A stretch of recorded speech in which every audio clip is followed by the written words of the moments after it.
नारायणं नमस्कृत्य नरं चैव नरोत्तमं देवीं सरस्वतीं व्यासं ततो जयमुदीरयेत्। नारायण नारायण नारायण नारायण।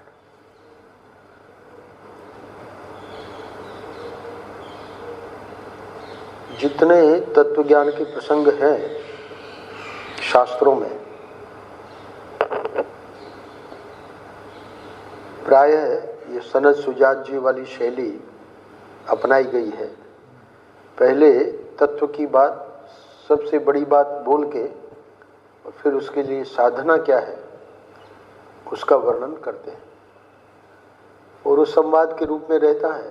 तो कोई भी हो, धृतराष्ट्र हो चाहे नचिकेता हो, तो धृतराष्ट्र दूसरे अध्याय में प्रश्न कर रहे हैं।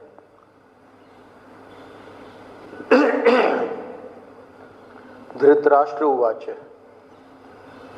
कस्येष मौनः कतरन्तु मौनम, कस्येष मौनः कतरन्नु मौनम प्रब्रूहि विद्वन् इह मौन भावम मौनेन विद्वान उत याति मौनम कथम मुने मौनमिहाचरन्ति। हे विद्वान, यह मौन किसका नाम है? ये प्रश्न क्यों किया? तो ब्रैकेट में है, वाणी का संयम है या परमात्मा का स्वरूप है? मौन किसका नाम है? ये सनद सुजात जी को पूछ रहे हैं। इन दोनों में से कौन सा मौन है? यानी मौन हमको किसे कहना चाहिए?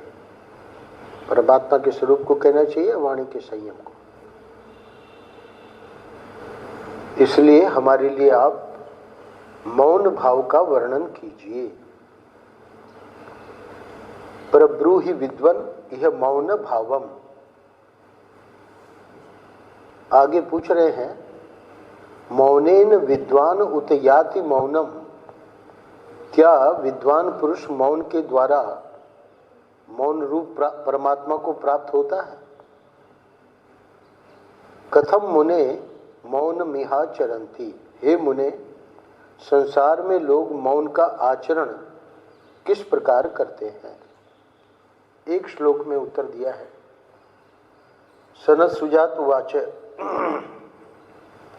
यतो न वेदा मनसा सहेन मनुप्रविशन्ति ततोथ मौनम यत्रोत्थितो वेद शब्दस्तथायम स तन्मयत्वेन विभाति राजन। सनत सुजात ने कहा, हे राजन, जहां मन के सहित वाणी रूप वेद नहीं पहुंच पाते, यतो न वेदा मनसा सहेन मनुप्रविशन्ति ततः अथ मौनम। जहां मन के सहित वाणी रूप वेद नहीं पहुंच पाते, उस परमात्मा का ही नाम मौन है। जो उसका प्रश्न था कि वाणी का संयम मौन है या परमात्मा का स्वरूप मौन है, तो सनद सुजात जी ने कहा कि परमात्मा का ही नाम मौन है।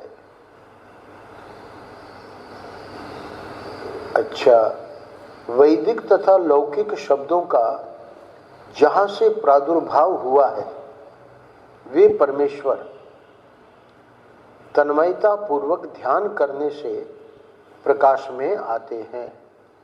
यत्रोत्थितो वेद शब्दस्तथा अयम स तन्मयत्वेन विभाति राजन। संसार में लोग मौन का आचरण किस प्रकार करते हैं? क्या विद्वान पुरुष मौन के द्वारा मौन रूप परमात्मा को प्राप्त होता है? एक ही वाक्य में उत्तर दे दिया कि जितना जो कुछ है वैदिक और लौकिक, ये सब शब्द जो हैं वो सब परमेश्वर से ही प्रादुर्भाव होते हैं। इसलिए अब वो परमात्मा स्वरूप मौन हमको कब प्राप्त होगा? तो कह रहे हैं तन्मयता पूर्वक ध्यान करने से वो जो परमेश्वर है वो प्रकाश में आता है। तो वाणी का संयम जो है वो साधन बन जाता है परमात्मा में पहुंचने का। कौन कौन से शब्द? लौकिक नहीं, वैदिक। परंतु जो लौकिक शब्द हैं उनका भी प्रादुर्भाव होता परमेश्वर से ही है। तो वैदिक हो चाहे लौकिक हो, जितना जो कुछ है सृष्टि, वो सृष्टि तो परमेश्वर से ही है। परंतु वैदिक शब्दों की महिमा लौकिक शब्दों की अपेक्षा ये है कि उनमें वो सब विधा भर दी गई है जिससे कि व्यक्ति परमात्मा के पास पहुंच सके। लौकिक शब्दों में तुलसीदास जी ने वर्णन किया है कि कभी कोई व्यक्ति बोलना चाह रहा है तो सरस्वती दौड़ के आती, वो क्योंकि सरस्वती तो बोलेगी, पर जब वो लौकिक बातों का वर्णन करने लगता है तो सरस्वती को बड़ा पश्चाताप होता है। आती क्यों है वो? कि ये कुछ भगवान की स्तुति करेगा। तो वैदिक जो है वो पावनी शक्ति है माया की, और ये जो लौकिक है शब्दावली व्यवहार के लिए आवश्यक है, पर व्यवहार को कोई ज़्यादा बढ़ाना नहीं है। महापुरुषों की दृष्टि में व्यवहार नाम मात्र का ही होना चाहिए। जो अध्यात्म जीवन बिताते हैं उनके लिए व्यवहार का बस अपना भोजन हो गया, अब भजन हो सकता है। शरीर ढकने के लिए वस्त्र है पर्याप्त, हुई अलमारी भर के रखने की जरूरत नहीं। और रहने के लिए कोई भी साधन कुटिया हो जाए। पहले तो पेड़ के नीचे भी महात्मा लोग रहते थे। तो व्यवहार जो है उसका उनका नाम मात्र रहता है। अब धृतराष्ट्र ने पूछा कि हे विद्वान, जो ऋग्वेद, यजुर्वेद और सामवेद को जानता है, और कल्पना करो कि उससे पाप कर्म भी हो रहे हैं, तो वह उस पाप से लिप्त होता है या नहीं?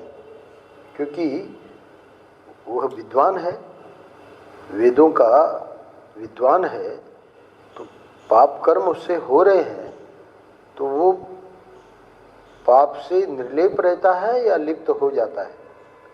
इसका भी उत्तर एक श्लोक में देते हैं। हे राजन, मैं तुमसे असत्य नहीं कहूंगा। तो महात्मा क्यों असत्य कहेंगे? पर व्यक्ति को लगता है कि मैं राजा हूं, तो सनत सुजात पहले ही बता देते हैं कि तुम अपने राजापने का अभिमान मत करना, मैं जो है सत्य बात ही कहूंगा। साम अथवा यजुर्वेद कोई भी पाप करने वाले अज्ञानी की उसके पाप कर्म से रक्षा नहीं करते। दो टूक बात कह दी। इसमें एक और श्लोक है, दो श्लोकों में कहा है, जो कपट पूर्वक धर्म का आचरण करता है उस मिथ्याचारी का वेद पापों से उद्धार नहीं करते। जो कपट पूर्वक धर्म का आचरण करता है, धर्म की आड़ में अधर्म हो रहा है, तो वो जो मिथ्याचारी है वेद उसका पापों से उद्धार नहीं करते। एक दृष्टांत देते हैं सनत सुजात। पहले अंडा है, अंडे में से निकल आया पक्षी, और अभी पंख नहीं आए। धीरे धीरे पंख आ गए हैं, पर अभी पंख उस प्रकार नहीं है कि उड़ सके। तो जैसे पंख निकल आने पर पक्षी अपना घोंसला छोड़ देते हैं, यह है दृष्टांत। उसी प्रकार अंत काल में वेद भी उसका परित्याग कर देते हैं। अब चूंकि वो वेदज्ञ है और चूंकि मिथ्याचारी है और कपटपूर्वक धर्म का आचरण कर रहा है, तो वो वेद करेंगे क्या? उसको लग रहा है कि उद्धार तो मेरा करेंगे ही करेंगे। नहीं करेंगे। क्यों नहीं करेंगे? क्योंकि अंत काल में अब उसके जो पाप है वही उसके साथ जाएंगे। वेद जो है वो जैसे पक्षी के पंख निकल आने पर वो घोंसला छोड़ देते हैं, तो वेद भी उसके मरने तक की प्रतीक्षा कर रहे थे। जैसे ही वो मरा वैसे ही वेद ने उसका परित्याग कर दिया। तो पहले क्यों नहीं किया? क्योंकि बुद्धि में है ना वेद, तो बुद्धि में है इसलिए लोगों को बेवकूफ बना रहा है। कपटपूर्वक लोगों को लग रहा है कि धर्म का आचरण कर रहा है, पर वो मिथ्याचारी है। यानी बाहर ये वेश बना रखा है, अंदर सब गलत काम हो रहे हैं। तो 2 श्लोकों में धृतराष्ट्र के प्रश्न का उत्तर दे दिया।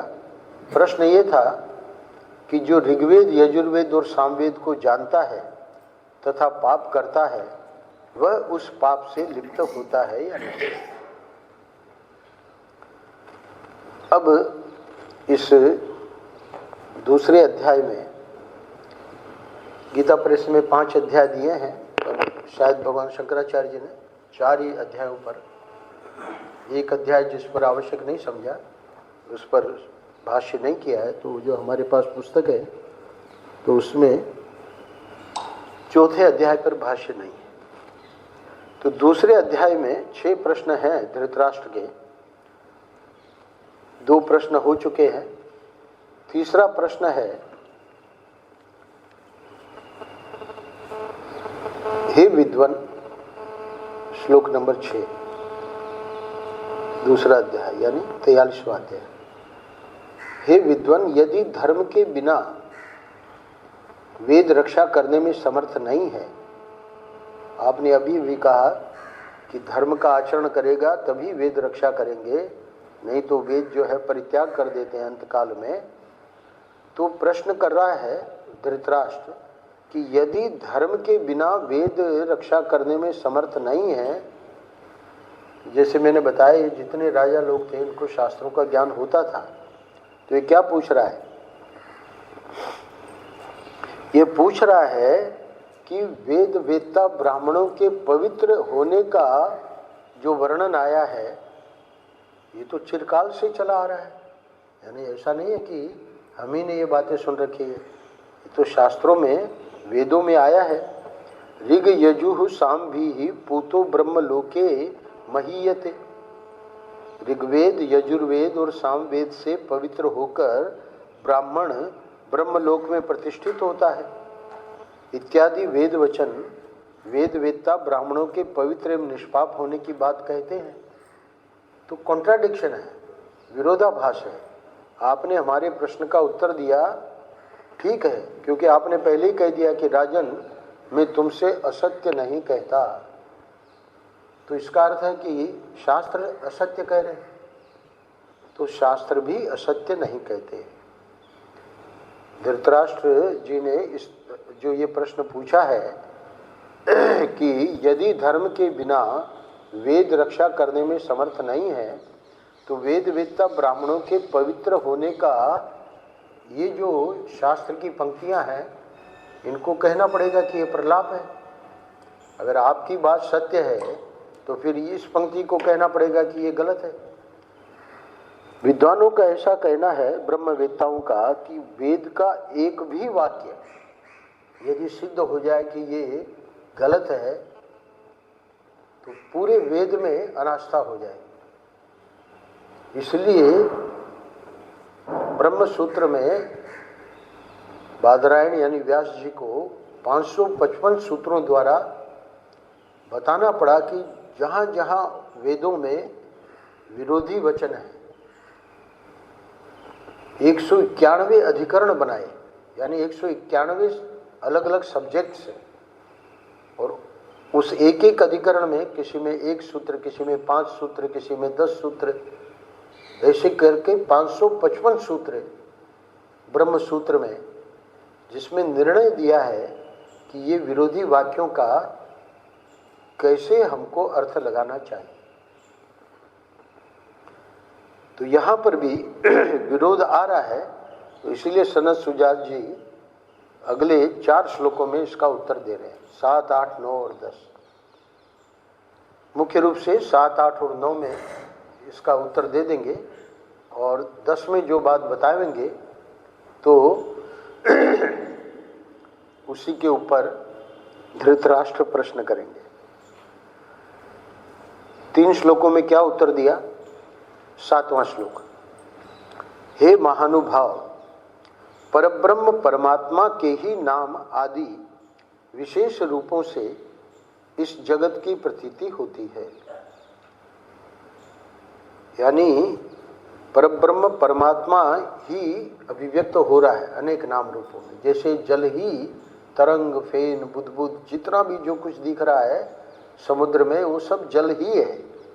वैसे ही सच्चिदानंद परमात्मा ही मूल में एक तत्व है जिसकी अभिव्यक्ति जो है वो नाम रूपों में हो रही है। यह बात वेद अच्छी तरह निर्देश करके कहते हैं, किंतु वास्तव में उसका स्वरूप इस विश्व से विलक्षण बताया जाता है। बहुत गजब की बात कही है। ये 7वें श्लोक की बात समझ में आ जाए तो व्यक्ति गड़बड़ी नहीं करेगा। ये बात ठीक है कि वही सच्चिदानंद नाम रूपों में अभिव्यक्त हो रहा है, पर प्रश्न यह है कि वो जो सच्चिदानंद परमात्मा है, अगर वो ये सब नाम रूप बन गया तो नाम रूप में तो बड़े दोष हैं, यहाँ तो बड़े पाप कर्म भी होते हैं। तो इसका अर्थ है कि जितने दोष हैं वो सब परमात्मा में चले जाएंगे। तो शास्त्रों ने क्या बात कही? यह बात वेद अच्छी तरह निर्देश करके कहते हैं, किंतु ये बात तो बता दी कि सच्चिदानंद परमात्मा ही सब रूपों में है। वैष्णवाचार्यों ने उस बात को पकड़ लिया और पकड़ के सियाराम में सब जग जानी बता दिया। परंतु ब्रह्मात्मैक्य बोध यानी जो तात्पर्य है वेदों का, परम तात्पर्य किसमें है? अद्वैत में। तो अद्वैत जो है यानी जो परमात्मा का स्वरूप है, वास्तव में उसका स्वरूप इस विश्व से विलक्षण बताया जाता है, क्योंकि विश्व माया से रचित है। तो माया के 3 गुण हैं, सत्व, रजस और तम। सत्व, रजस और तम के 3 गुणों के बिना इसकी सृष्टि नहीं हो सकती। तो माया के जितने गुण हैं वो सब इसमें संसार में आ गए। उसमें सबसे बड़ा पूज्य माना जाता है जो सात्विक है। पर भगवान ने 14वें अध्याय में कहा कि वो सत्व जो है वो भी बंधन में हेतु है, क्योंकि सत्व बिना रज और तम के नहीं रहता। 3 गुणों की विशेषता ही ये है। जैसे 24 कैरेट सोने का हार नहीं बना सकते, उसमें कुछ न कुछ मिलावट करनी पड़ेगी, वैसे ही ये 3 गुण जो हैं ये हमेशा एक दूसरे से मिलके रहेंगे। 99% या 99.99% भी सात्विक हो तब भी रजस तमस थोड़ा रहेगा ही, और उतना अगर है तो बिल्कुल निर्मल दिख रहा है। भगवान ने कहा 14वें अध्याय में, तत्र सत्वम निर्मलत्वात् प्रकाशकम अनामयम।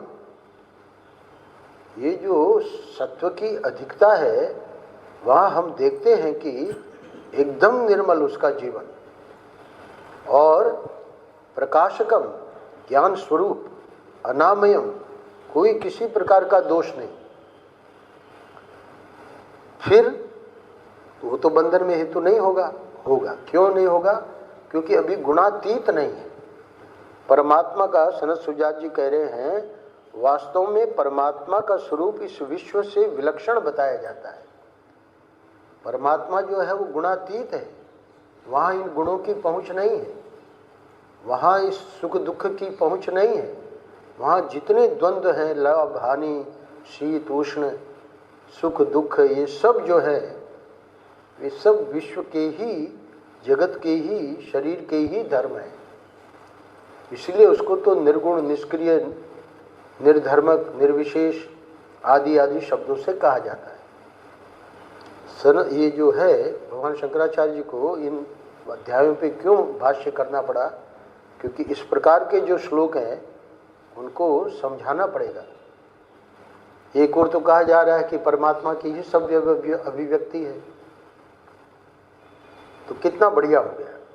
सिया राम में सब जग जानी, अब ये इसमें कोई विरोध नहीं है वेदांत का, वेदांत का कोई विरोध नहीं है। क्यों विरोध नहीं है?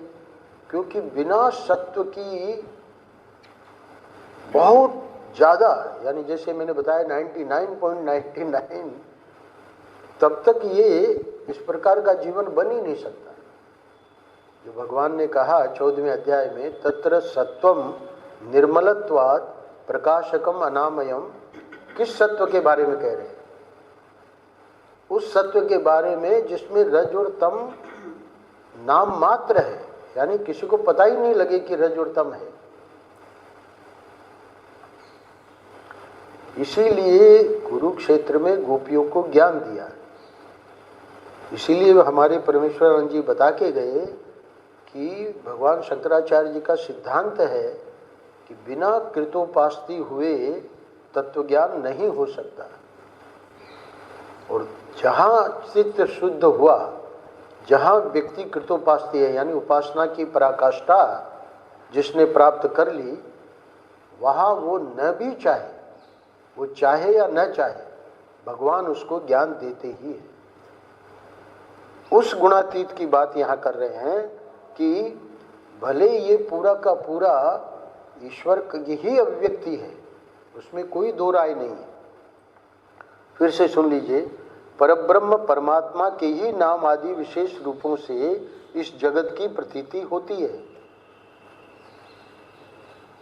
जब परमात्मा के सिवाय दूसरी वस्तु थी ही नहीं, तो फिर ये जो जगत है उसका फिर अलग से कैसे अस्तित्व हो जाएगा? वही तो सब बना हुआ है। अभिन्न निमित्तोपादान कारण महर्षि कहा करते थे, ये पूरे सनातन वैदिक धर्म के जितने, चाहे विष्णुआचार्य हों चाहे शंकराचार्य हों, सबने इसको स्वीकार किया है कि वही बनने वाला है, वही बनाने वाला है। सनातन वैदिक धर्म में इस सिद्धांत को लेकर किसी की दो राय नहीं, पर अब वो किस प्रकार बना है उस प्रक्रिया को लेकर मतभेद है। प्रक्रिया में हमारे भगवान शंकराचार्य, आदि शंकराचार्य यानी उपनिषद सिद्धांत को समझाते हैं। वो अपने घर की बात कोई नहीं लाए, उपनिषद सिद्धांत को समझाना बहुत कठिन है। उन्होंने ही सबसे पहले सरल करके समझाया। इसलिए अद्वैत वेदांत उनके नाम से प्रचलित हो गया। और अद्वैत वेदांत यानी औपनिषद सिद्धांत, वेदों का परम तात्पर्य किसमें है? वेद हर एक चीज बताते हैं, हमको जीवन कैसे जीना है, धर्म अर्थ काम, है ना, तीनों पुरुषार्थों के बारे में वेद ही तो बताते हैं। 80,000 मंत्र कर्म कांड के, 16,000 मंत्र उपासना के, 96% वेद तो इसी में है कि हमारा जीवन कैसा होना चाहिए। सिर्फ 4,000 मंत्र यानी 4% वेदों का जो भाग है, 4,000 मंत्र उपनिषदों के, उस उपनिषद सिद्धांत को समझाने के लिए। यद्यपि ये बात सब स्वीकार कर रहे हैं कि परब्रह्म परमात्मा ही नाम रूप में है। भगवान शंकराचार्य कहते हैं कि वो अभिन्न निमित्तोपादान, ये शास्त्रीय शब्द है, यानी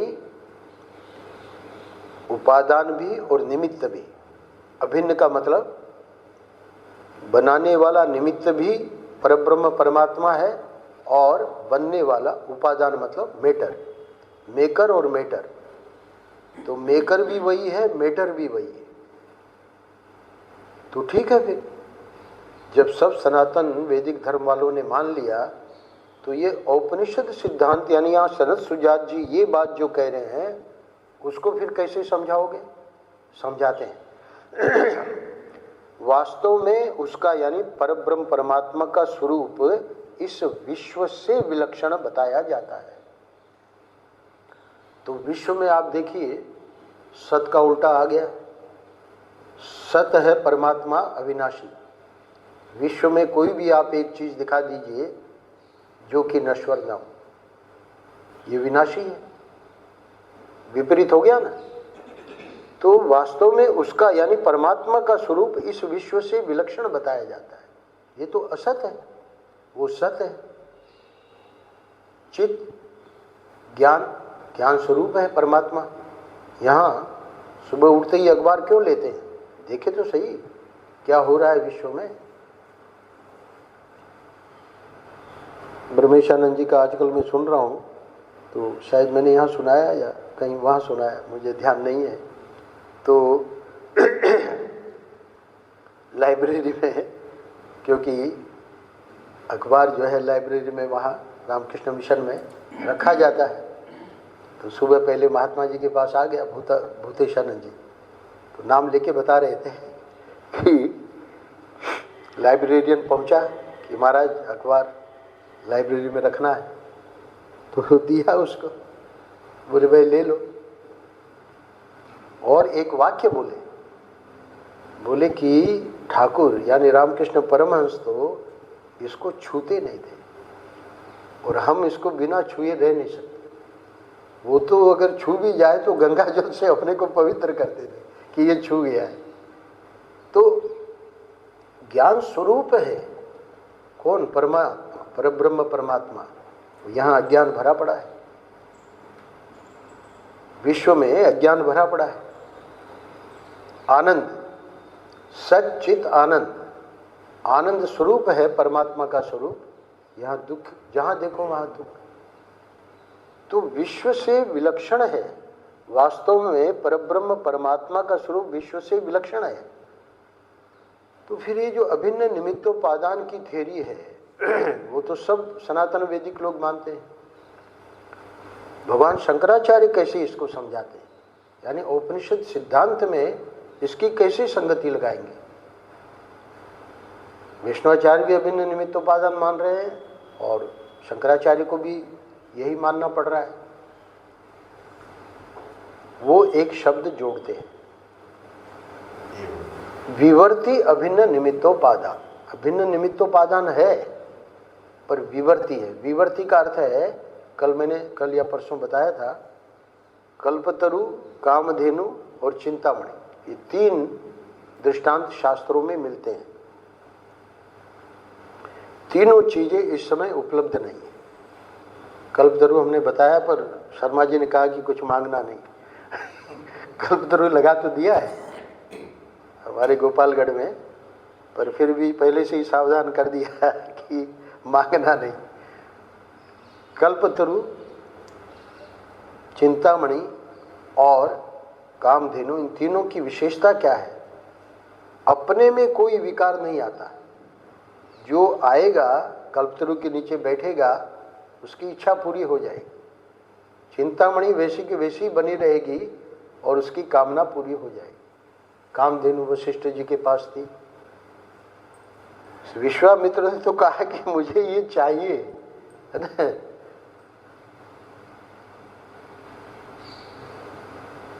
महाभारत में वो कथा भी आ चुकी है, अब हम सब भूल जाते हैं, पर वो कथाएं याद रखने लायक है। तो खैर, तो अब वो कामधेनु यानी कि उसको ले जाया जा रहा है जबरदस्ती,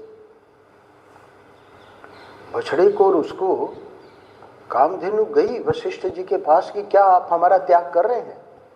बोले नहीं, मैं तुम्हारा त्याग नहीं कर रहा हूं। बस इतना ही वो जानना चाह रही थी। अगर वशिष्ठ जी हमारा त्याग नहीं कर रहे हैं महाराज, उसमें क्या देखिए संकल्प किया और वहां सेना की सेना निकल पड़ी कामधेनु में से। और वो जो राजा यानी वहाँ विश्वामित्र नहीं थे, दूसरे वो थे, तो उनकी जो सेना थी उसको सबको मार के भगा दिया। तो कामधेनु बिना अपने में विकार आए और ये पूरा का पूरा कर लेती है। तो विवर्ती अभिन्न निमित्तोपादान कारण का अर्थ ये होता है कि परब्रह्म परमात्मा माया से ये सब रचता है। और माया के 3 गुण हैं, मैंने अभी बताया। तो ये 3 गुण जो हैं वो अपना ये सब सृष्टि, विनाशी, दुख, अज्ञान, इसकी सृष्टि करते हैं। सत्व की महिमा है, तो इसलिए कहते हैं कि रजस और तमस को दबाओ। साधना में रजस और तमस जितना दबेगा, सत्व जितना ऊपर आएगा। अब इसके लिए गुणातीत होना संभव है। ऐसा जो महापुरुष है जिसने इतनी साधना की है, इसीलिए चित्त शुद्धि का अर्थ यही है। सात्विकता की इतनी ज्यादा मात्रा हो गई है कि अब वो जो नाम मात्र रजस तमस है उसको अपने ज्ञान के द्वारा सद्गुरु अथवा ठाकुर जी खत्म कर देते हैं। और वो तो अपना स्वरूप ही है, परमात्मा। तो इस दृष्टि से ये 7वां श्लोक बहुत महत्वपूर्ण है कि विवर्ती अभिन्न निमित्तोपादान का अर्थ है परब्रह्म परमात्मा अपने स्वरूप में वैसे के वैसे ही रहता है। माया जो है वो सब कुछ दिखा देती है। हम जब लेटे थे बिस्तर में, गोविंदानंद जब बिस्तर में गया, वहाँ आज कमरे में बंद कर दिया, अंदर सब कुछ ठीक था, कुछ कोई गड़बड़ नहीं थी। और वहीं पर वो देख रहा है, क्या क्या देख रहा है वो सब आप जानते हैं। तो वहाँ से हम जागे, तो जागे और हम स्वस्थ हो गए। अब ये जो है विश्व जो बता रहे हैं कि परमात्मा से विलक्षण है, तो हमको तो इस विश्व में चलो थोड़ा बहुत सुख का आभास है, थोड़ी बहुत ठाकुर जी की कृपा है। सामान्य कृपा, विशेष कृपा और अनन्य कृपा, 3 प्रकार की कृपाओं का महात्मा लोग वर्णन करते हैं। सामान्य कृपा में व्यक्ति आवश्यक नहीं है कि ठाकुर जी को लावे। उसको पूछो कैसे चल रहा है, बहुत बढ़िया चल रहा है। शरीर बोले स्वस्थ है, पत्नी बोले स्वस्थ है, संपन्नता बोले ठाकुर जी ने पर्याप्त दिया है। हर दृष्टि से परिवार आदि है ना, सब उस समय जब वो वर्णन कर रहा है सब ठीक है, अर्थात कृपा है। किसकी कृपा है वो नहीं कहता है ना, कृपा है। आवश्यक नहीं कि वो ठाकुर जी को लावे। विशेष कृपा में एक विशेषता है, वो भी वैसे ही खुश है जैसे ये सामान्य कृपा वाला यानी संसारी व्यक्ति, पर इसको ये पता है कि ये सब आज है वो ठाकुर जी की कृपा से। कल समझो कुछ हो भी गया, कोई बात नहीं, ठाकुर जी हमको सहन करने की शक्ति देंगे। भाई हम ठाकुर जी से जुड़े हैं। कल मैं सुन रहा था, शिकायत करी रामकृष्ण परमहंस से कि हम इतना ठाकुर जी को याद करते हैं, इतना है ना जप करते हैं, वो तो सुन ही नहीं रहा है, इतना प्रेम करते हैं। रामकृष्ण परमहंस ने पूछा, क्या तुम अपनी पत्नी को या पुत्र को जितना प्रेम करते हो उतना प्रेम करते हो? बोले नहीं, उतना तो नहीं करता। उन्होंने समझाया, बोले कि देखो ठाकुर जी तो तुम्हारे प्रति उनका जो प्रेम है वो तो पुत्र से भी, पत्नी से भी जो तुम्हारा प्रेम है उससे ज्यादा है, पर तुम्हारा प्रेम कहाँ है? तुम्हारा प्रेम अभी उतना नहीं।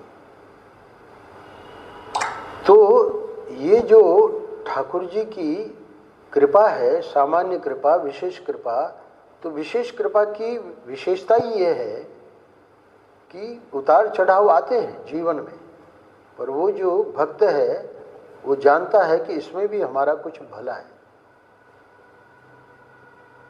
सुना है, हनुमानंद जी सुना के गए, स्वप्न में मोटरसाइकिल बड़ी स्पीड में वो व्यक्ति ले जा रहा है और उतने में एक्सीडेंट हो गया स्वप्न में। वो तो गिर गया और गिर के एकदम घायल हो गया और उतने में नींद उड़ गई। तो वो जो एक्सीडेंट हुआ स्वप्न का, उससे क्या हुआ, घायल जो हो गया, जैसे ही जगा देखा कि मैं तो स्वस्थ हूं। दृष्टांत देके समझाया कि जब तक ये जीवन ठाकुर जी की कृपा से आनंद में चल रहा है तब तक ये थोड़ी जागेगा। वो भी कृपा करके कुछ ऐसी घटना घटित करते हैं हमारे जीवन में कि व्यक्ति हिल जाता है कि कहाँ है ठाकुर, वो क्यों हिलाया हमको। वो उसका एक्सीडेंट ने उसको जगा दिया, वो स्वस्थ हो गया। ये हिलाते इसलिए हैं कि हम जगे। कैसे जगेंगे, वहां तो जग गए, प्रकृति ने जगा दिया, वो स्वस्थ हो गया। यहां जगना ये है सत्संग, जानना ही जगना है। ये जो सनत सुजात जी सुना रहे हैं धृतराष्ट्र को 7वें श्लोक में, इसको हम जान लें कि ये क्या रचना है, कि वो तो सच्चिदानंद है और ये सृष्टि में सब इसका उल्टा है ना। तो इसलिए कह रहे हैं कि वास्तव में उसका यानी परब्रह्म का स्वरूप इस विश्व से विलक्षण बताया जाता है, यानी सब जानते ही हैं, हर व्यक्ति जानता है। विश्व में हर एक चीज नश्वर, वो अविनाशी है परमात्मा, इसीलिए महात्मा लोग जानते हैं। अभी हमारा जो प्रसंग चल रहा है 9:30 से 10, महाराज जी ने एक अद्भुत लेख यानी अपने जीवन का जो निचोड़ है वो अंत में लिखवा दिया। 11 लक्षण आत्मा परमात्मा के दिखा के हर एक पॉइंट के सामने उसको महात्मा में घटाया है। आत्मा परमात्मा, ये जो हम अभी चर्चा कर रहे हैं, परब्रह्म परमात्मा, उसके लक्षण 11 लक्षण, एक एक लक्षण घटाए हैं कि पूरा का पूरा महात्मा में घटता है। परम पूज्य महाराज जी के पूरे साहित्य में वैसा लेख और कोई नहीं, इतना अद्भुत लेख है। और कंपैरिजन करके दिखा के कि पूरे 11 पॉइंट घट रहे हैं महात्मा में, अंत में कमेंट दिया है कि महात्मा को देखे बिना, ईश्वर कोटि के जो महात्मा है उनको देखे बिना परमात्मा की अनुभूति हो ही नहीं सकती, क्योंकि परमात्मा जो है वो अमूर्त है, महात्मा उसका मूर्त स्वरूप है, व्यावहारिक स्वरूप है महात्मा। जितने यहाँ लोग बैठे हैं, देखिए ठाकुर जी ने कोई न कोई कृपा की है किसी न किसी महात्मा से, है ना। हमारा जब संबंध बना तो वो ही हमको आगे आगे आगे आगे निरंतर बढ़ा रहा है। महात्मा मूर्त रूप है परमात्मा का, तो इसलिए अब ये परमात्मा तो हमेशा तुरीय ही रहेगा, गुणातीत ही रहेगा। पर ठाकुर जी की कितनी बड़ी कृपा है, या तो स्वयं अवतार लेके आते हैं, अवतार काल इस समय है नहीं, तो शास्त्रों ने पहले से ही कह दिया कि संत जो है वो नित्य अवतार है। श्रद्धा जब कृष्ण थे तब भी लोगों की नहीं बनी, वो चाहे दुर्योधन रहा हो चाहे कोई रहा हो, 2, 3, 4 गिने चुने लोग थे जो जानते थे कि ये भगवान है। अर्जुन भी कहाँ जानता था।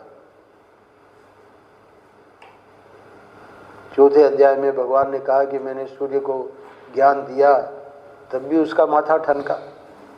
फिर बाद में 5वां, 6ठा, 7वां विद्वान लोग बताते हैं कि पहले 6 अध्याय सुन के चलो हमारे गुरु हैं, पर 7वें से 12वें अध्याय, क्योंकि 11वें में तो विश्वरूप दिखा दिया, तब समझ में आया कि ये तो भगवान है, गुरु ही नहीं है, ये तो भगवान है जो हमारे सारथी बने हुए हैं। और फिर 13वें से 18वें ज्ञान का, ये सनत सुजात जी ज्ञान दे रहे हैं, वहाँ जो ज्ञान का वर्णन किया है 13वां 14वां 15वें अध्याय में, अद्भुत। तब समझ में आया कि ये तो परब्रह्म है, परमात्मा है। उसी परब्रह्म परमात्मा का यहाँ समझा रहे हैं कि परब्रह्म परमात्मा ही नो डाउट वही ये नाम रूप बना हुआ है, पर हमेशा याद रखना माया से। इसलिए भगवान शंकराचार्य जी को कहना पड़ा कि विवर्ती अभिन्न निमित्तोपादान है, वही मेकर है, वही मेटर है, उसमें उनका कोई किसी प्रकार का मतभेद नहीं है। और वो बिना लेप हुए, निर्लेप, जो अपना स्वरूप है उनका वो वैसे के वैसे ही रहता है। उसको महाराज श्री कम से कम दिन में 10 बार से ज़्यादा ही इस वाक्य को बोलते थे, इस जगत के बारे में, उस शरीर के बारे में, बिना हुए हुए भास रहा है। अगर ये वाक्य हमारे दिमाग में चला जाए, विशेष रूप से जो वेदांती लोग हैं, बिना हुए हुए भास रहा है कुछ नहीं, दिख रहा है। गोविंदान जी प्रवचन कर रहे हैं, हम लोग वहाँ गए थे गोपालगढ़, प्रवचन सुन के आए। अरे तो स्वप्न में भी तो ऐसा ही लगता है, स्वप्न काल में कोई ऐसा थोड़ी लगता है कि ये सब असत्य है, वहाँ पर भी ऐसे ही लगता है। जागने से, जागृत में जब आए, स्वप्न मिथ्या हो गया। यहाँ किसी गुरु की जरूरत नहीं पड़ी। क्यों? क्योंकि प्रकृति ने हमको जगा दिया और हमने अनुभव किया कि वो सब था ही नहीं, वो सब बवाल था, या अच्छा भी था। दोनों स्वप्न आते हैं, अच्छे भी बुरे भी। पर वो अच्छा भी हुआ, उसे क्या हुआ? मैंने स्वप्न में अनुभव किया एक कैंसर के, मैंने क्या, एक कैंसर के, डॉक्टर शर्मा बैठे हैं, एक कैंसर के रोगी ने अपने को स्वस्थ अनुभव किया स्वप्न में। अब उससे क्या हुआ? जागा तो होगा वही कष्ट।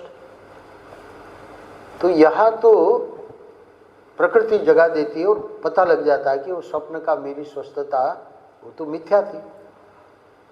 यहाँ पर सद्गुरु जगाते हैं। तो सद्गुरु कैसे जगाते हैं? वहाँ जागना पड़ता है, यहाँ जानना पड़ता है। ऋतंबरा के गुरु जी, युग पुरुष परमानंद जी के वाक्य है, वहाँ जागना है, यहाँ जानना है। तो जानने के लिए तो हम आए हैं। आप बताइए, आगे बढ़िए। आप तो बस 7वें श्लोक में ही रुक गए। हाँ, 7वें श्लोक में इसलिए रुक गए, ये जितना ये 4-5 अध्याय हैं सनत सुजात के, अगर ये 7वां श्लोक समझ में आ गया तो हमारा काम बन गया। तो इसलिए बड़े प्यार से उत्तर दे रहे हैं। पहले भी बता दिया था कि शंका मत करना, है ना, मैं तुमसे असत्य नहीं कहूँगा। पर फिर इसने कर दिया प्रश्न, अगर आप असत्य नहीं कहेंगे तो इसका मतलब शास्त्र असत्य है। वो तो कहते हैं कि ऋग्वेद, यजुर्वेद, सामवेद से पवित्र होकर ब्राह्मण ब्रह्मलोक में प्रतिष्ठित होता है। तो इत्यादि वेद वचन, वेद वेदता ब्राह्मणों के पवित्र एवं निष्पाप होने की बात कहते हैं। और आप कहते हैं कि सत्य बात यह है कि वो जो है अंत काल में वेद भी उसका परित्याग कर देते क्योंकि उसने पाप कर्म की। तो वो वचन ठीक है, ये जो मैं जानता हूँ या आप जो कह रहे हो वो ठीक है। तब इनको समझाना पड़ा कि वो जो वचन है वो किस दृष्टि से। आगे अभी बता रहे हैं, 2 और श्लोक हैं। अगर ये 7वां श्लोक स्पष्ट हो गया तो 8वां 9वां उसी की प्राप्ति के लिए, किसकी? परब्रह्म परमात्मा की प्राप्ति के लिए वेद में तप और यज्ञों का प्रतिपादन किया गया है। बहुत ध्यान से सुनना, क्योंकि आगे बहुत इंटरेस्टिंग है। अभी इतना कठिन नहीं है जितना हम वेदांत को कठिन मानते हैं। क्यों? क्योंकि साधन का वर्णन है। तो साधन में जो बेईमानी है उसको सनत सुजात जी फिल्टर कर रहे हैं। क्या कर रहे हैं? यहाँ तो वो क्या कर रहा है कि वेद जान रहा है और पाप कर्म कर रहा है। ये क्या कह रहे हैं कि परब्रह्म की प्राप्ति अगर हमको करनी है, हमको तो संसार की प्राप्ति करनी है ना, हमको यानी वो जो वेदज्ञ है और मिथ्याचार कर रहा है तो वो तो संसार की प्राप्ति के लिए ये गलत कर्म पाप कर्म कर रहा है।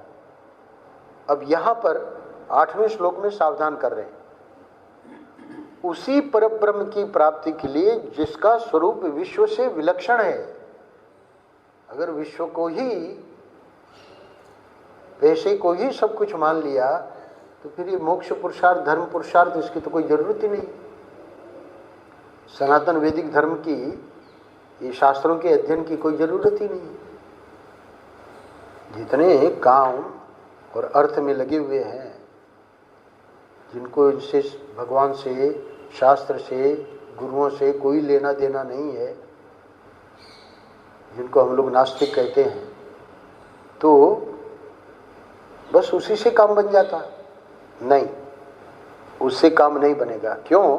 क्योंकि परब्रह्म परमात्मा, अपना प्रसंग क्या चल रहा है, वो पूछ रहे हैं कि वेद का ज्ञाता है और पाप कर्म कर रहा है तो वो बचेगा कि नहीं बचेगा? क्योंकि उसने सुन रखा है कि वो तो बच ही जाएगा, क्योंकि वो तो वेद ही उसको, ब्राह्मण को पवित्र और निष्पाप किए हुए हैं। नहीं, वो तभी पवित्र और निष्पाप किए हुए हैं जब ये 8वां श्लोक बता रहा है उसी की प्राप्ति के लिए, संसार की प्राप्ति के लिए नहीं। संसार की प्राप्ति के लिए तो पाप कर्म कर रहा है तो नरक जाना पड़ेगा। उसी की प्राप्ति के लिए वेद में, यानी परब्रह्म परमात्मा की प्राप्ति के लिए तप और यज्ञों का प्रतिपादन किया गया है। ठीक बात है, हम जितने आस्तिक लोग हैं इस बात को समझते हैं। इन तप और यज्ञों के द्वारा उस श्रोत्रिय विद्वान पुरुष को पुण्य की प्राप्ति होती।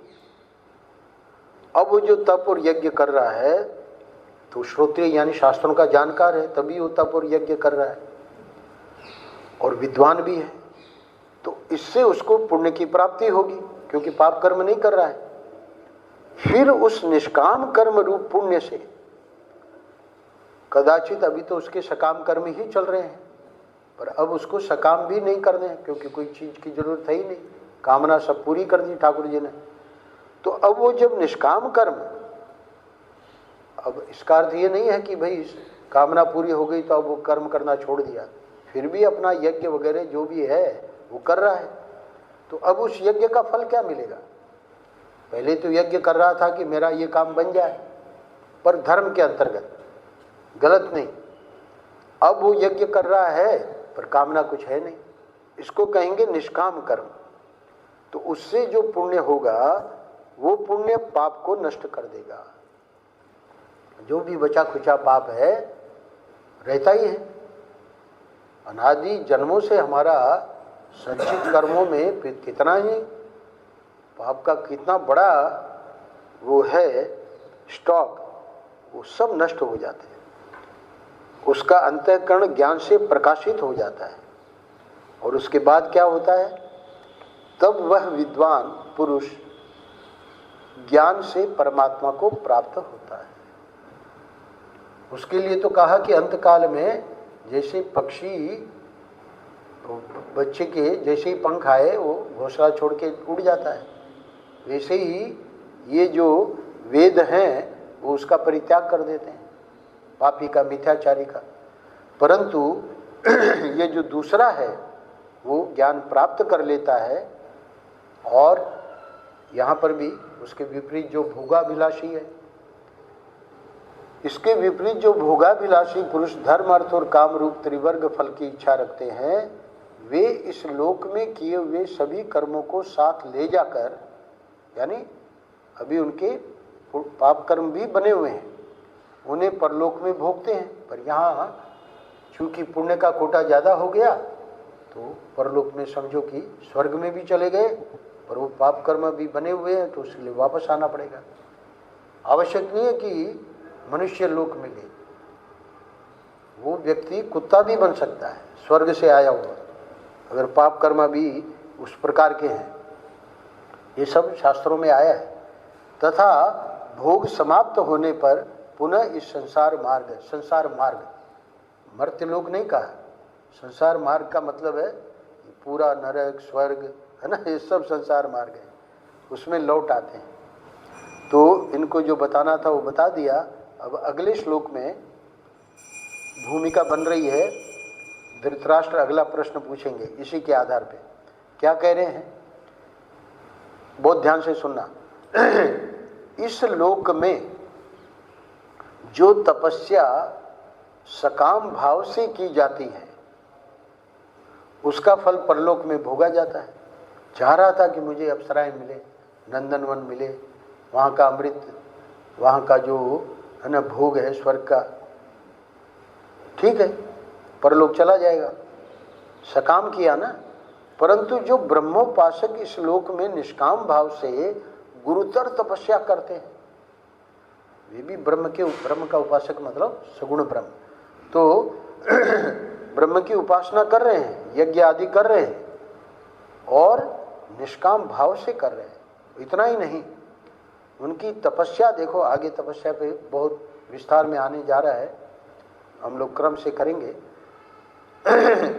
गुरुतर तपस्या करते हैं, सामान्य तपस्या नहीं। उनके लिए कह रहे हैं सनत सुजात, वे इसी लोक में तत्वज्ञान रूप फल प्राप्त करते हैं और मुक्त हो जाते हैं।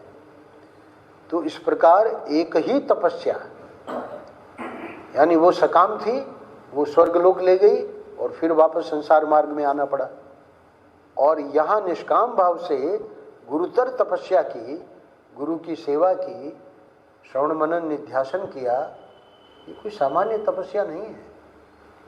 गुरु लोग जो संन्यास दे देते हैं कि अब इसमें लगे रहो, अब और कुछ नहीं करना है, भिक्षा तुमको मिल जाएगी, है ना।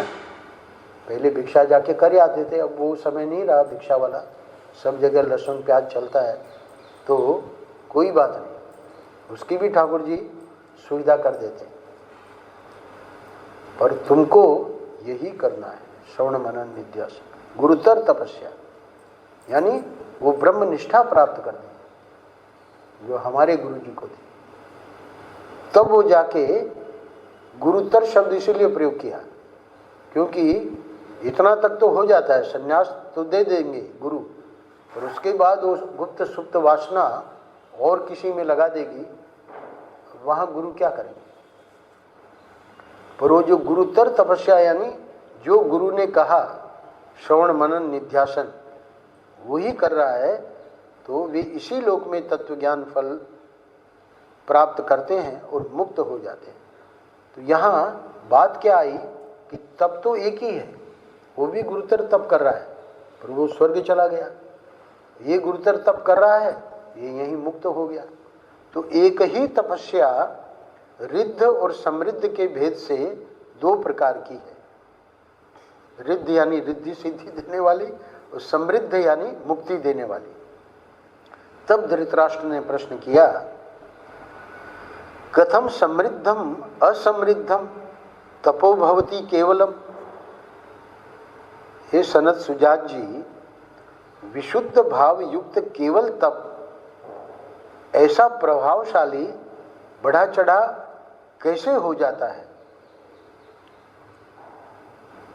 सनत सुजात तद ब्रूहि यथा विद्याम तद वयम।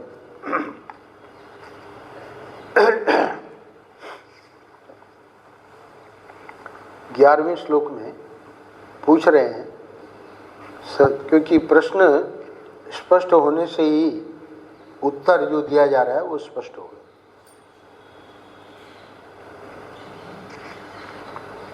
धृतराष्ट्र ने कहा, हे मुनिवर, हे सनत सुजात, क्या विशुद्ध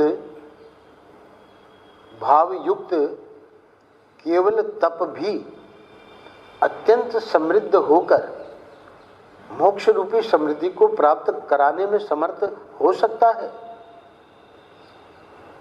अब तक धृतराष्ट्र का ये सोचना नहीं था कि विशुद्ध तप मुक्ति तक ले जा सकता है, इसलिए पूछ रहे हैं, हे मुनिवर, क्या विशुद्ध भाव युक्त केवल तप भी,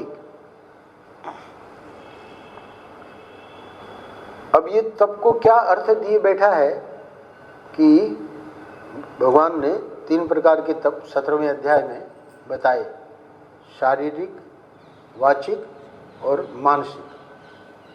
शरीर से तप करते हैं लोग, आप देखते ही हैं। वाणी का भी तप भगवान ने बताया, मौन को वाणी की तप में रखा है। और तीसरा जो है वो मानसिक तप। तो यहाँ तप के बड़े विस्तार में सनत सुजात बताने जा रहे हैं। इनका प्रश्न इतना ही है कि क्या विशुद्ध भाव युक्त केवल तप भी अत्यंत समृद्ध होकर मोक्ष रूपी समृद्धि को प्राप्त कराने में समर्थ हो सकता है क्या? तो इसका बड़ा विस्तार से जवाब देना पड़ेगा, क्योंकि तप की कंसेप्ट क्लियर नहीं है। तप किसे कहते हैं? बेचारा पूछ भी रहा है, वह तप कैसा होता है? कृपया आप मुझे ऐसे बतावें जिससे हमें समझ में आ जाए। तो अब ये जो आगे का प्रसंग है वो बहुत ही मज़ेदार है, बहुत ही आनंद का है, यानी बहुत ही नॉलेजेबल है, ज्ञान भरा हुआ है इसमें। आज यहाँ प्रश्न के साथ ही हम लोग विराम ले रहे हैं। एक श्लोक बोल लेते हैं। सनत सुजात उवाच निष्कल्मषं तपस्त्वेतत् केवलं परिचक्षते एतत् समृद्धम अपि रिद्धम तपो भवति केवलम। हे राजन, यह तप सब प्रकार से निर्दोष होता है, इसमें भोग वासना रूप दोष नहीं रहता, इसीलिए यह विशुद्ध कहा जाता है। और इसीलिए यह विशुद्ध तप सकाम तप की अपेक्षा फल की दृष्टि से भी बहुत बढ़ा चढ़ा होता है। कैसे होता है इसकी चर्चा परसों, कल राम भैया आएंगे। और कल मैं गया था वहाँ, तो कोई महात्मा जी भी आए हुए हैं। वहाँ कुंज में तो नहीं ठहरे हैं, पर वो उस समय शाम के उसमें सत्संग में वहाँ बैठे थे। तो हमने कहा कि आप भी आइएगा गोपालगढ़, हमारे ठाकुर जी के दर्शन करिएगा। वो भी कल आवेंगे, हो सकता है वो भी कुछ सुनावें। तो महात्मा लोगों के अपने अपने अनुभव होते हैं, जितना हम सुनते हैं कुछ न कुछ ज्ञान बढ़ता है। इसीलिए शास्त्रों में आया है, जहाँ संत मिले जाके सत्संग करो, कुछ न कुछ हमारी जानकारी बढ़ेगी। उनके जीवन को नहीं देखना है, क्योंकि हम समझ ही नहीं पाएंगे। हम तो अपनी वासना के कारण अपने चश्मे से देखेंगे। उनसे अच्छी चीज़ प्राप्त कर लो, यदि वो कुछ दे रहे हैं तो। अगर उनके पास नहीं है तो छोड़ो, है ना, अपने पास बहुत है। नारायण नारायण नारायण नारायण। दिवाली की सब लोगों को शुभकामनाएं। दिवाली की सबको शुभकामनाएं।